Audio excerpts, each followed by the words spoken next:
ყოველ პარასკევობით უნდა ვილოცოთ და აღვასრულოთ უნდა ყოველ პარასკევობით ჩვენი ლოცვა. იყო მცდელობა იმისათვის, რომ სოფლიდან უნდა გავესახლებინე, სახლი კარი უნდა გადაეტყვა ჩემთვის და ასე შემდეგ. ორი დღის წინ იკრიბებოდნენ რაიონის სოფლის ცენტრში და კრებულოს წინ და იმუქრებოდნენ მუქარით, ანუ იყო მცდელობა იმისას, მაგრამ არავინ არ მისცა იმის საშუალება, რომ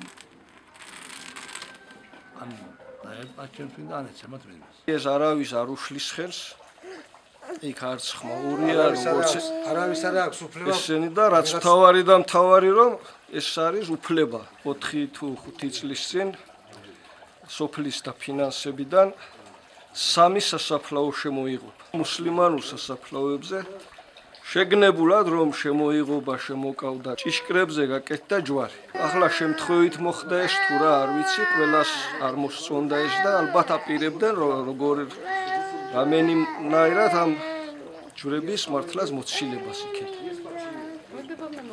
არ ვიცი, ნამდვილად არ ვიცი, ახლა ვინ აჭრა ეს ჯვრები. თუ იქ კიდევ დაგხვდება ვინმე და ძალადობა რამე, ვაცნობებთ ვინმეს გამგეობას, პოლიციას. მანეუში არის მეჩეთი, იქ ლოცულობთ.